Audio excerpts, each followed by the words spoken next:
Hey, Nick Thomas here at the 11th Annual National Cyber Summit in Huntsville, Alabama. And with me here is a familiar face, Mr. Joshua Crumbaugh. He's the head hacker for PeopleSec. Welcome back, man. Nice to be here. Yeah, so what are you noticing here that's different at NCS this year? I think the key difference is that there's more people this year. Yeah. I don't know about that. There's definitely more vendors here. I'm seeing a lot of new faces, especially in that regard. That's a good thing. More national companies. It's a little bit less locally dominated. So I think that shows that we're making an impact. Yeah. We'll keep it a little relaxed here since we're good friends here. So let's talk about what's going on in cybersecurity. Recently, there was an Exome server hack vulnerability. You want to talk about that one? Oh yeah, that just was discovered, I believe, by today. Well, it was reported on today. Yeah, reported on today. But that was Qualys researchers that discovered it. Now, it's something like over 50% of the internet servers are based on this technology.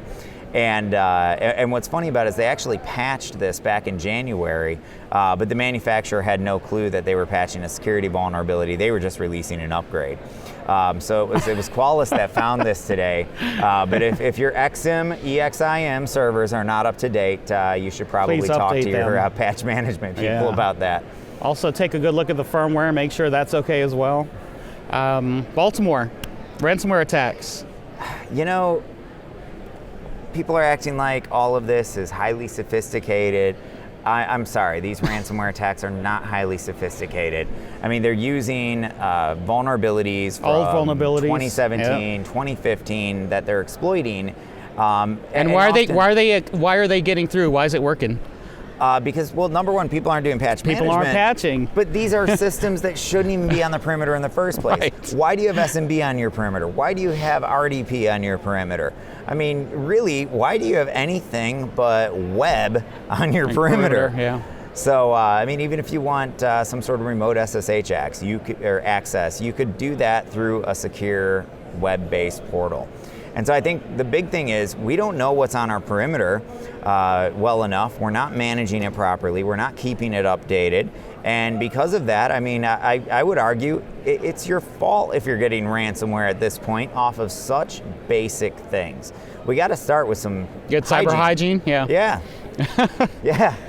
So what are you seeing with your clients or things that have happened since we talked last time? You know, I'm seeing more of an emphasis being put on the human element of cybersecurity. That's good. Fortunately, there's finally starting to be conversation about how all of these magic boxes with blinking lights and a nice fancy dashboard aren't delivering results. And that if we really want to be successful, we have got to put more emphasis on the human. Almost every breach, no matter where it is, it traces back to the human. So awareness, cyber awareness training? Yes, but so far beyond just think before you click. I mean, it's maybe the end user gets me into a network as an ethical hacker, but it's the mistakes by IT ops, and it's the lack of top-down leadership by the C-suite.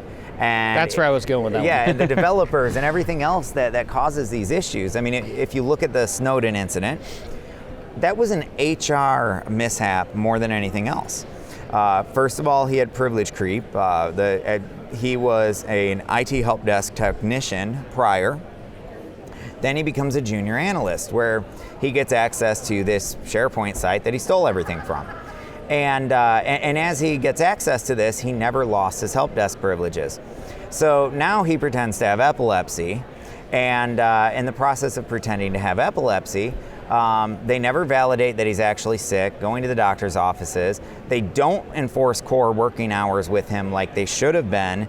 And on top of that, now he's able to change his rights on his computer to download all the stuff onto a thumb drive and walk out without actually being monitored because he's going out in the middle of the night. Yeah. That, from start to finish, was a failure on the part of HR.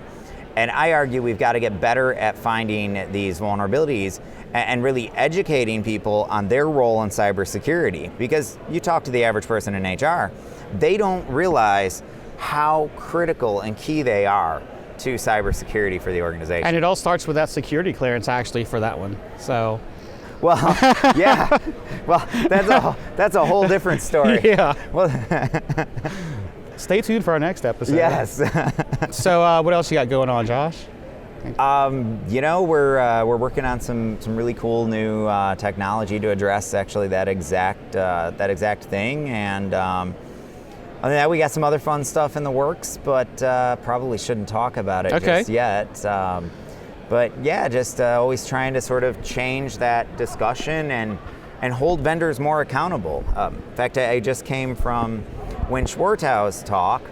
And I liked it because he was really saying something I've been saying for a while. There's only a few numbers that matter in cybersecurity, and if your number or your vendors can't improve those numbers, no matter what numbers they're getting you to look at, it's worthless. And that's how we hold them accountable. And it really comes down to, are we reducing our number of incidents?